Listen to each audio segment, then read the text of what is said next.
नमस्कार। एक बड़े खुलासे के साथ मैं हूं डॉक्टर प्रसून। फ्रांस के एक अखबार मीडिया पार्ट ने भारत विरोधी अमेरिकी षड्यंत्र को उजागर कर दिया है। रिपोर्ट से साफ है कि अब भारत विरोध को अडानी विरोध से जोड़ दिया गया है। यह हालात तब बने जब षड्यंत्रकारी ईमानदार राजनीतिक सत्ता का बाल बाका भी नहीं कर पाए। इसके बाद षड्यंत्रकारी भारतीय कारोबारियों को निशाना बना रहे हैं, जिन पर सरकार के संरक्षण का आरोप लगता है। आपको बता दें कि भारत विरोधी अभियान में Organized Crime and Corruption Reporting Project यानी OCCRP की अहम भूमिका है। मीडिया पार्ट ने 2 दिसंबर 2024 को इस संबंध में एक खोजी रिपोर्ट प्रकाशित की। Organized Crime and Corruption Reporting Project यानी OCCRP को 2007 में स्थापित किया गया। यह दावा करता है कि विश्व के 6 महाद्वीपों में पत्रकारों का एक नेटवर्क है जो इस भ्रष्टाचार और अपराध की रिपोर्टिंग में एक्सपर्ट है। OCCRP का दावा है कि वह पूरी तरह से स्वतंत्र संस्थान है, लेकिन अब फ्रांसीसी अखबार मीडिया पार्ट ने खुलासा किया है कि OCCRP ने अमेरिका के विदेश विभाग और United states agency for international development यानी USAID से पैसा पाता है। The hidden links between the joint of investigative journalism and US government शीर्षक से प्रकाशित रिपोर्ट में मीडिया पार्ट ने बताया कि कैसे OCCRP पर अमेरिका की सरकार का बड़ा प्रभाव है। मीडिया पार्ट ने बताया जहां खुद OCCRP खुद को पूरी तरह से स्वतंत्र बताती है, इसके मैनेजमेंट ने अमेरिका पर पूरी तरह से निर्भर है। यह जानकारी इस जांच में पता चली है। मीडिया पार्ट ने बताया कि OCCRP का गठन ही अमेरिकी सरकार के पैसों से हुआ। फ्रांस अखबार ने साफ कर दिया कि भारत के बड़े कारोबारी समूह अडानी ग्रुप को निशाना बनाने वाले Organized Crime and Corruption Reporting Project यानी OCCRP अमेरिका से अरबों रुपए की फंडिंग लेता है। इसको वही अमेरिकी एजेंसियां पैसा देती हैं जो भारत विरोधी कामों में लिप्त रही हैं। यह सारा खुलासा भारत की मीडिया ने नहीं बल्कि एक फ्रांसीसी अखबार मीडिया पार्ट ने अपनी रिपोर्ट में किया। अगस्त 2023 में खुफिया एजेंसियों ने आगाह किया था कि OCCRP अमेरिका स्थित शॉर्ट सेलर हिडेनबर्ग रिसर्च के नक्शे कदम पर चलते हुए भारतीय बाजार में उथल पुथल मचाने की योजना बना रहा है। Organized Crime and Corruption Reporting Project को जॉर्ज सोरस के ओपन सोसाइटी फाउंडेशन यानी OSF और फोर्ड फाउंडेशन और रॉकफेलर ब्रदर्स फाउंडेशन जैसी संस्थाओं से फंड मिलता है। OSF ने संगठन की क्रॉस बॉर्डर रिपोर्टिंग को मजबूत करने और प्रभाव बढ़ाने में संगठित OCCRP को तकरीबन $8 लाख यानी 6.161 करोड़ रुपए का अनुदान भी दिया। पत्रकारों के नेटवर्क ने अब तक 2 हिट लेख प्रकाशित किए हैं, एक अगस्त 2023 में, दूसरा मई 2024 में। अडानी समूह और मॉरिशस स्थित फंड 361 द्वारा OCCRP के इन दावों को खारिज कर दिया गया। यहां तक कि भारत के सर्वोच्च न्यायालय ने भी फैसला सुनाया कि OCCRP की रिपोर्ट का इस्तेमाल सेबी द्वारा चल रही जांच पर संदेह जताने के लिए नहीं किया जा सकता। सुप्रीम कोर्ट ने कहा कि बिना किसी सत्यापन के किसी संगठन की रिपोर्ट पर सबूत के तौर पर भरोसा नहीं किया जा सकता। फ्रांस के अखबार मीडिया पार्ट के खुलासे ऐसे समय पर हुए हैं जब गौतम अडानी को रिश्वतखोरी के कथित आरोपों को लेकर अमेरिका में परेशान किया जा रहा है। फ्रांस के अखबार मीडिया पार्ट ने यह भी बताया कि Organized Crime and Corruption Reporting Project ने लेखों में भी कभी यह जानकारी नहीं दी कि उन्हें अमेरिका से फंडिंग मिलती है। असल में OCCRP का पूरा तंत्र ही अमेरिकी षड्यंत्रों को साधने में लगा हुआ है। फ्रांस के अखबार मीडिया पार्ट की रिपोर्ट के अनुसार अभी भी Organized Crime and Corruption Reporting Project की फंडिंग का लगभग 50% से अधिक अमेरिकी एजेंसियां देती हैं। यह एजेंसियां Organized Crime and Corruption Reporting Project यानी OCCRP में अपने लोगों को नियुक्त करती हैं। ड्रू सुलियान इनमें से एक है। मीडियापार्ट ने यह भी बताया कि OCCRP जहां अमेरिकी एजेंसियों से फंडिंग लेने की बात स्वीकारती है, लेकिन यह नहीं बताती है कि उसे कितनी फंडिंग मिली। USAID का OCCRP का दखल कितना अधिक है, इसका अंदाजा USAID के एक अधिकारी की इस बात से लगाया जा सकता है। USAID के यूरोप और यूरेशिया के सीनियर एडवाइजर माइक हेनिंग ने OCCRP को USAID की सबसे बड़ी उपलब्धि में से एक बताया। यानी USAID ही OCCRP की माई बाप है, सरल शब्दों में इसे ऐसे कह सकते हैं। OCCRP ने अपने रिकॉर्ड से यह बात भी हटा दी है कि अमेरिकी सरकार ने उसकी स्थापना में क्या रोल निभाया। इस रिपोर्ट में केवल यूनाइटेड नेशन द्वारा पैसे दिए जाने का उल्लेख किया है। ड्रू सुलिवान ने दावा किया है कि यूनाइटेड नेशन से मिला पैसा असल में OCCRP को मिला पहला फंड है। Organized Crime and Corruption Reporting Project को स्थापना के बाद से अब तक अमेरिकी सरकार ने कम से कम $47 मिलियन यूरोपियन देशों Britain, Sweden, Denmark, Switzerland, Slovakia और फ्रांस से लगभग $14 मिलियन और यूरोपियन यूनियन से $1.1 मिलियन मिल चुके हैं। यह धनराशि OCCRP ने अपनी वेबसाइट पर नहीं बताई। दिलचस्प बात यह है कि अमेरिका के टुकड़े पे पलने वाला Organized Crime and Corruption Reporting Project यानी OCCRP कभी भी अमेरिका में जांच नहीं करता है। यह उन देशों को निशाना बनाता है जो अमेरिकी हितों को प्रभावित करते हैं। मीडियापार्ट के अनुसार Organized Crime and Corruption Reporting Project ने एक और प्रोजेक्ट को भी चलाया है, जिसमें उसके अंतर्गत उन रिपोर्ट के आधार पर कानूनी कार्रवाई करता है जिनकी इसने जांच की है। दिलचस्प बात यह है कि तथाकथित स्वतंत्र संगठन अमेरिकी सरकार की कभी आलोचना ही नहीं करता। इसकी अधिकांश रिपोर्ट रूस, माल्टा, साइप्रस, वेनेजुएला जैसे देशों के बारे में होती है जहां खूब एक्टिविज्म किया जाता है। मीडियापार्ट ने यह भी खुलासा किया कि अमेरिका के विदेश विभाग ने वेनेजुएला के भ्रष्टाचार को उजागर करने और उसका मुकाबला करने के लिए मिशन के लिए OCCRP को $1,73,324 भी दिए। वेनेजुएला पर अमेरिका ने सैंक्शन लाद रखे हैं। मीडियापार्ट ने कहा कि एक पत्रकार संगठन द्वारा अमेरिका की पहल पर और उससे पैसे लेकर ऐसी गतिविधियों का नेतृत्व करना, यहाँ तक कि एक उचित कारण के लिए भी कई सवाल खड़े करते हैं। इतना ही नहीं, जिस USAID से OCCRP पैसा लेता है वह कई देशों में सरकारी बदलने के लिए भी जिम्मेदार रहा है, जिसमें अमेरिकी विदेश विभाग की सक्रिय भूमिका सामने आती है। नई परिस्थितियों में इस तरह की प्लानिंग में ऐसी एजेंसियां ज्यादा कारगर नजर आती हैं। आपको बता दें कि USAID हाल में ही बांग्लादेश में भी सत्ता परिवर्तन के खेल में शामिल रहा था। USAID ने यहाँ एक ऐसी एजेंसियों की मदद दी जो शेख हसीना को सत्ता से हटाने में लगी रही। बांग्लादेश में यह योजना अमेरिका ने 2019 में ही चालू कर दी थी। USAID ने यहाँ IRI नाम की एक संस्था को भी पैसा दिया। IRI ने इसके लिए एक कार्यक्रम चलाया और यह कार्यक्रम जनवरी 2021 तक चला। IRI ने कहा कि इस कार्यक्रम का उद्देश्य बांग्लादेश के भीतर उन लोगों की आवाज को उठाना है जो हसीना की दमनकारी सत्ता के विरुद्ध खड़े हैं।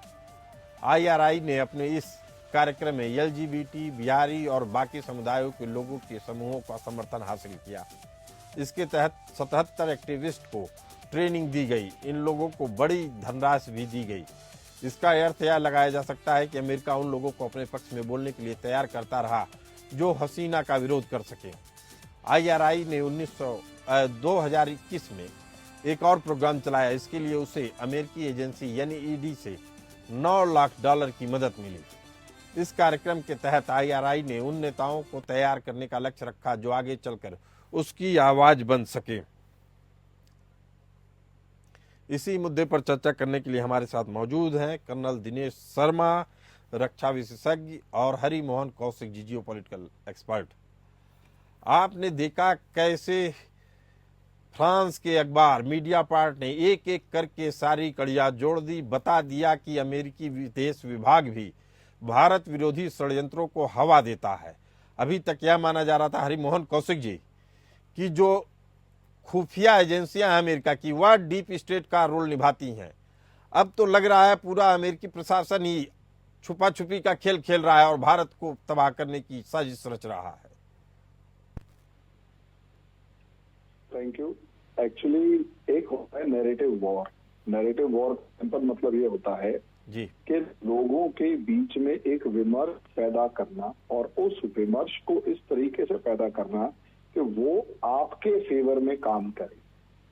असलियत में अमेरिका सिर्फ डॉलर से पूरी दुनिया को कंट्रोल नहीं करता, हथियारों से और अपने लगभग सैकड़ों की संख्या में मिलिट्री बेसिस से कंट्रोल नहीं करता। वो एक तीसरी अदृश्य शक्ति, और वो हम डीप स्टेट को सिर्फ कंपनियों से जोड़ते हैं, लेकिन एक अदृश्य शक्ति जिसे अमेरिका ने खड़ा कर रखा है और उसी को कहा गया है नैरेटिव वॉर, यानी वो विमर्श क्रिएट करता है किसी भी देश दुनिया के किसी भी हिस्से में। और उसके लिए चाहे वो यूनाइटेड स्टेट्स का जो रिलीजियस फ्रीडम इंडेक्स है, जो उसकी रिपोर्ट आती है, इसी तरीके से ह्यूमन राइट्स के मामले में यूनाइटेड स्टेट्स की रिपोर्ट आती है, इसी तरीके से क्राइम एंड करप्शन के नाम पर रिपोर्ट आती है, इसी तरीके से अगर आप देखेंगे तो कंपनीज की रिपोर्ट्स आती हैं जिसमें अलग अलग कंपनीज को ग्लोबल रेटिंग दी जाती है कि इस कंपनी या इस कंट्री के अंदर जो ग्रोथ रेट है वो इस लेवल पर जाएगी और इसमें इस लेवल पर नहीं जाएगी। अच्छा, मजे की बात ये है, ये सारी की सारी कंपनियां, ये सारी की सारी एजेंसीज, ऑर्गेनाइजेशंस एक भी अमेरिका के मामले में डिस्कस नहीं करता। जैसे अगर हम देखते हैं तो अमेरिका में ब्लैक लाइव्स मैटर्स ये जो मामला था, ये बड़ा जबरदस्त उछला था, लेकिन ह्यूमन राइट्स के मामले में अमेरिका की पोजीशन पर किसी ने दुनिया में कहीं कोई आवाज नहीं उठाई, क्योंकि उस जो भी रिपोर्ट दुनिया में आई वहां अमेरिका के बारे में बात की ही नहीं गई। इसी तरीके से अगर आप देखेंगे तो ह्यूमन राइट्स के साथ साथ रिलीजियस फ्रीडम के नाम पर, रिलीजियस फ्रीडम के नाम पर उनका स्टैंडर्ड है सेक्युलरिज्म, लेकिन उनके राष्ट्रपति बाइबल पर हाथ रख के कसम खाते हैं और क्रिश्चियन फर्स्ट की बात करते हैं। लेकिन अगर वहीं पर हिंदू की बात कर दी जाए, हिंदुस्तान के अंदर रिलीजन की बात कर दी जाए, तो वहां पर अमेरिका जो है वो राशन पानी लेके चढ़ दौड़ता है कि आपकी हिम्मत कैसे हुई रिलीजन के बारे में बात करने की। अपने झंडों के ऊपर ये जो वेस्टर्न कंट्रीज है क्रॉस लगा के घूमते हैं। तो असलियत में ये है कि सर दुनिया के इस नैरेटिव वॉर के ऊपर अमेरिका और वेस्ट का कब्जा है।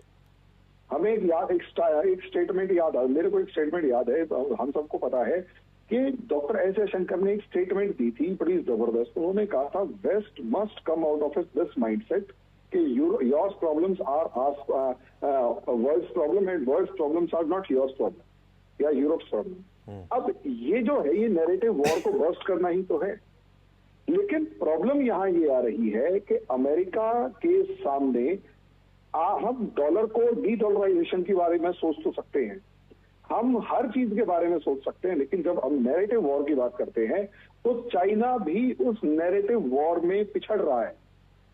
सोचकर देखिए, चाइना जैसा कंट्री, क्योंकि उसकी पूरी दुनिया की मीडिया पर पकड़ बनाने की उसने कोशिश करी, लेकिन 1 सेकंड लगा उस पूरी पकड़ को उखाड़ के बाहर फेंकने के। सर ये नैरेटिव सेट करने वाली कंट्रीज जो हैं अपने प्रेसिडेंट तक को नहीं बख्शती, जिसमें डोनाल्ड ट्रंप का ट्विटर हैंडल तक हैक का वो ब्लॉक कर दिया गया था। तो शॉर्ट में कहने की बात यह है कि हम एक ऐसे वॉर के अंदर उलझे हुए हैं जिसकी सारी कमांड, सारी जो डोर है वो अमेरिका के हाथ में है, और अमेरिका जहां चाहता है उस डोर को तोड़ता है और जहां चाहता है उस डोर को खींच देता है, और हम कुछ नहीं कर सकते। सर इससे अंदाजा लगाइए, यहाँ 1 लाख मरता है और पूरे का पूरा वेस्ट शोर मरना शुरू कर देता है। मणिपुर के अंदर 2 महिलाओं के साथ बदसलूकी होती है और कुछ लोग एक दूसरे को मार रहे होते हैं। तो पूरा वेस्ट शोर मचाता है कि Christians are in danger, minorities are in danger. Sir Bangladesh के अंदर पूरा बांग्लादेश 1,30,00,000 हिंदुओं के ऊपर प्रॉब्लम क्रिएट होती है, कहीं उनकी आवाज नहीं आती। सर ये प्रॉब्लम है, और ये एक नैरेटिव वॉर है, उसमें पूरी दुनिया में पूरी अमेरिका और वेस्ट का कब्जा है, और चलिए। इंडिया कोशिश कर रहा है लेकिन वो काउंटर कर नहीं पा रहा। Yes sir.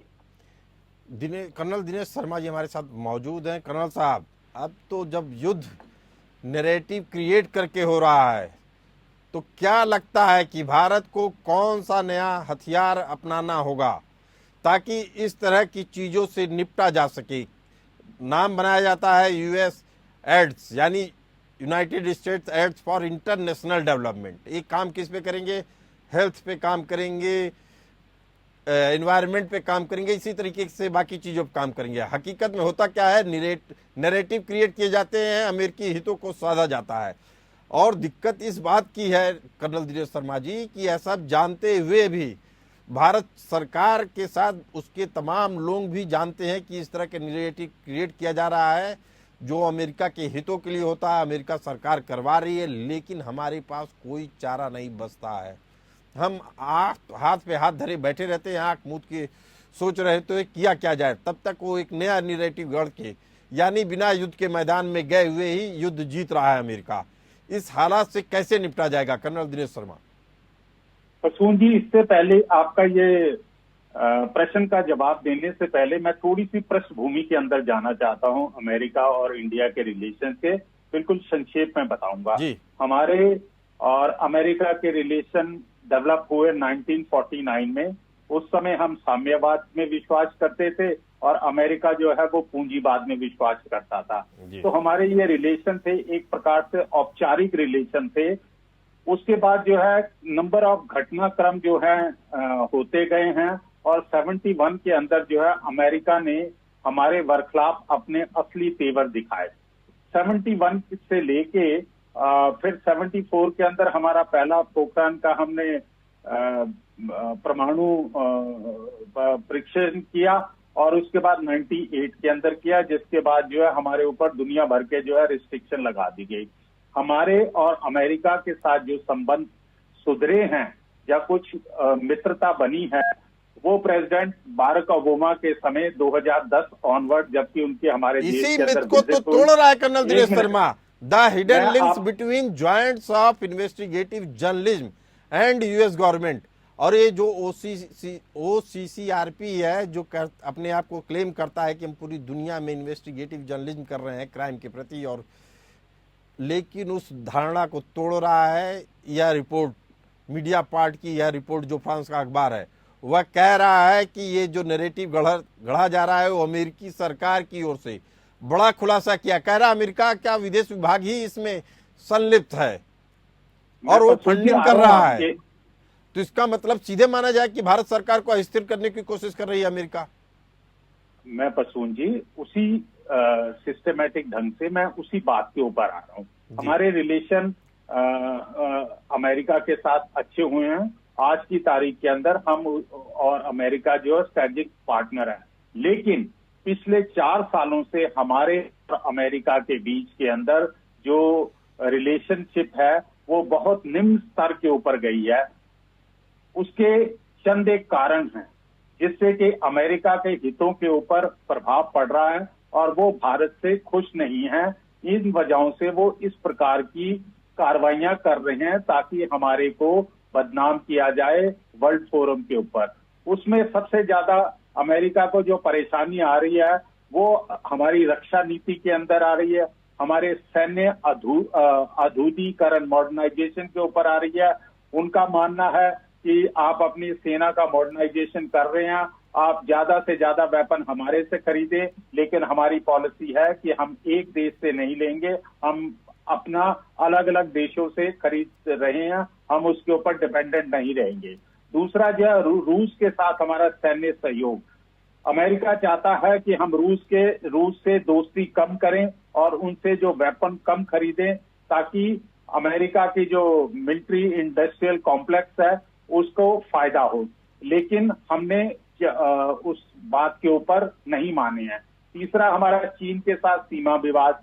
अमेरिका जो है वो चाहता है कि हमें बड़ी सख्ती के साथ चीन के साथ निपटना चाहिए, लेकिन अब भारत जो है इंडिपेंडेंटली अपनी फॉरेन पॉलिसी के जरिए ही वो जो है चीन के साथ एंगेज कर रहा है। इसके अलावा जो है कुछ एक हित है, जैसे हमारे परमाणु सिद्धांत है, हमने परमाणु परीक्षण किए हैं। हमारा परमाणु सिद्धांत है कि नो फर्स्ट यूज। अमेरिका को खतरा लगता है कि इस प्रकार का जो हमारे प्रिंसिपल हैं उससे इस इलाके के अंदर परमाणु युद्ध के चांसेस बढ़ जाते हैं, परमाणु हथियार बनाने की होड़ बढ़ सकती है, जिस वजह से जो है उसके हितों के ऊपर प्रभाव पड़ सकता है।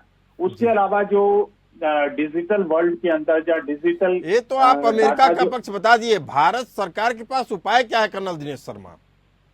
हमारे पास जो है, हमें अब जब ये रिपोर्ट सामने आ गई है तो हमें अपनी ऑफेंसिव डिप्लोमेसी को करना पड़ेगा और वर्ल्ड फोरम के ऊपर ये उजागर करना पड़ेगा अमेरिका का जो ये प्लान है हमें इमेज को खराब करने का, उसके बारे में हमें सब लोगों को बताना पड़ेगा जो हमारे मित्र देश हैं इंटरनेशनल फोरम के ऊपर। और साथ ही साथ मैं प्रसून जी कहना चाहूंगा कि बड़ी दुर्भाग्य की बात है कि इस प्रकार की रिपोर्टें जो पहले इन्होंने निकाली गौतम अडानी जी के लिए, वहां से जो निकल के आई थी अमेरिका से, हम बाहर तो लड़ाई कर सकते हैं लेकिन देश के अंदर ही हमारे यहाँ पे कुछ ऐसे तत्व हैं या पॉलिटिकल सिस्टम ऐसा है, लेकिन उस पर नकेल लगाना तो सरकार का ही काम है। हरिमोहन कौशिक जी, कर्नल दिनेश शर्मा जी एकदम साफ कह रहे हैं कि अमेरिका को एक्सपोज करना चाहिए सारे बड़े मंचों पे, लेकिन सवाल ये है कि एक्सपोज कर भी देंगे तो किसके सामने करेंगे, कौन अमेरिका का मुकाबला करने के लिए तैयार होगा, ये बड़ा सवाल है। ऐसे में भारत सरकार के पास क्या उपाय बचे हैं? सर, बहुत अच्छा क्वेश्चन पूछा है आपने, और ये चीज मैं काफी टाइम से सोच भी रहा था कि अल्टीमेटली भारत सरकार कर क्या रही है। तो मुझे ऐसा लगता है कि भारत सरकार ने कुछ जो कदम उठाए हैं, शायद हम और आप अगर बारीकी से देखें तो हम खुद ही वो काम कर रहे हैं। जैसे सर, भारत सरकार इस चीज को शायद पहले दिन समझ गई थी कि अल्टीमेटली भारत सरकार जो है वो अमेरिका का सीधे तौर पर कुछ नहीं उखाड़ सकती, क्योंकि पूरा वेस्टर्न वर्ल्ड, पूरा वेस्टर्न ब्लॉक, पूरी दुनिया के मीडिया पर अंग्रेजी माध्यम के दम पर इतनी मजबूती के साथ खड़ा हुआ है कि उसको कोई काउंटर करने वाला नहीं है। लेकिन मोदी सरकार ने एक बहुत अच्छा काम ये किया कि जैसे जैसे इंटरनेट पेनिट्रेशन दुनिया में बढ़ा, भारत के अंदर वो 80% तक की पॉपुलेशन के पास इंटरनेट पहुंचाना और उस इंटरनेट पर सर जियो पॉलिटिक्स को पब्लिक डिस्कोर्स का हिस्सा बना देना। ऐसे में मेरे आप जैसे राष्ट्रवादियों की एक फौज खड़ी हो गई है जो ग्राउंड पर बहस में काउंटर आर्ग्यूमेंट्स, जो भी अमेरिका की तरफ से आर्ग्यूमेंट्स आते हैं उसके काउंटर आर्ग्यूमेंट्स या जो नैरेटिव इंडिया में सेट करने की कोशिश की जाती है उसका काउंटर नैरेटिव यहाँ के राष्ट्रवादी यूट्यूबर्स यूट्यूब पर, फेसबुक पर या सोशल मीडिया पर खूब जम के चला रहे थे। और दूसरा, मीडिया को भी कई मामलों में 2 मिनट लगते हैं काउंटर करते हुए। तो सर एक काम तो ये हो गया, यानी अमेरिका की बारे में फ्रांस के अखबार में जो रिपोर्ट छापी वो हमारे मेन स्ट्रीम मीडिया दिखाए ना दिखाए सोशल मीडिया ने उठा के उसे ग्राउंड लेवल पर करोड़ों लोगों तक पहुंचा दिया। सर यही कारण है 2014 के बाद 2019 में भी सीटें ज्यादा आई, 2024 में थोड़ी सी कम हुई, लेकिन नवंबर दिसंबर तक आते आते वैसा ही तूफान, वैसा ही बवंडर बीजेपी का खड़ा हो चुका है। कारण उसका ये है क्योंकि जो नैरेटिव वॉर है, कम से कम हम अपने घर में बड़ी मजबूती के साथ खड़े हुए हैं और बीजेपी के या मोदी या भारत सरकार के फेवर में, भारत सरकार का पक्ष रखने में बड़ी ईमानदारी से काम, मतलब बहुत मजबूती के साथ काम करते हैं। हरिमोहन कौशिक जी, बार बार ये मन में सवाल आता है कि ऐसी स्थितियों से निपटने के लिए क्या चाइना मॉडल हमारे लिए उपयोगी साबित हो सकता है? सर एक लाइन मैं और बोलना चाहूंगा सर, उसके बाद में एक सवाल का जवाब। तो एक लाइन ये है, इंटरनेशनल प्लेटफॉर्म्स पर भी हमारे कंट्री में बहुत सारे जो चैनल्स हैं, इंग्लिश चैनल्स, इंटरनेशनल लेवल पर, इंटरनेशनल स्टैंडर्ड्स पर काम करने वाले और दुनिया भर से पत्रकारों को जोड़ने वाले वो खड़े किए जा रहे हैं। वियॉन से लेकर अगर हम फर्स्ट पोस्ट वगैरह उठाकर देखते तो हमारे को काफी हद तक वैसा फेस नजर आता है। दूसरा, चाइना वाला मॉडल हमारे यहाँ कैसे काम नहीं करेगा? सर चाइना का मॉडल डिक्टेटरशिप का है, टिपिकल डिक्टेटरशिप का है। उसमें वो चाइना ने क्या किया है दुनिया से अपने वास्ता जो है वो कट कर लिया है। नहीं, चाइना से हमें चाइना ने सीखना अंदर क्या एक होगा? pressure cooker situation create कर हरिमोहन दी। कौशिक जी, चाइना से हमें बस इतना सीखना है कि अपनी भाषा को, जैसे वहाँ चाइनीज भाषा को काफ़ी प्रमोट करते हैं, इंग्लिश का तो दखल ना के बराबर है, ऐसे ही भारत में हिंदी को इतना प्रभावी बनाया जा सकता है कि अमेरिका जैसे देश जो अंग्रेजी के बूते ही अपने बाजार को पसारते हैं, उस पर रोक लग सकती है। दूसरा, जिस तरीके का डिवीजन करवाने की कोशिश है, बांटो और राज करो वाली स्थिति, उस पर नियंत्रण किया जा सकता है। आपको नहीं लगता है सर? सॉरी सर, मैं डिसएग्री करता हूँ। हिंदी वाला मामला, हम और आप जब हिंदी में बात कर रहे हैं तो हिंदी का मामला सेटल होता है, लेकिन अगर हम तमिलनाडु में खड़े होकर इसको एक बार तमिल बोलते हुए समझेंगे तो तमिल से उसका रिएक्शन आएगा कि मैं हिंदी की उत्सुक हूं, मैं तो नहीं बोलता। ठीक है हरिमोहन कौशिक जी, 30 सेकंड में सरकार की जो नीतियां हैं, आपको लगता है कि मामला खुद ही टैकल कर लेगी? सर देखिए, सरकार अपनी तरफ से पूरी कोशिश कर रही है, लेकिन मजबूती के साथ हमें भी सरकार के साथ खड़े रहना पड़ेगा। हमें भी सरकार के साथ खड़े रहना होगा, तभी इन षड्यंत्रों का हम मुकाबला कर सकते हैं। दिनेश शर्मा जी और हरिमोहन कौशिक जी, आप दोनों मेहमानों का बहुत बहुत धन्यवाद कि आपने अपनी राय से हमारी व्यूअर को अवगत कराया। इस चर्चा में फिलहाल इतना ही, हमें दीजिए इजाजत। चलते रहिए एपीएन न्यूज के साथ।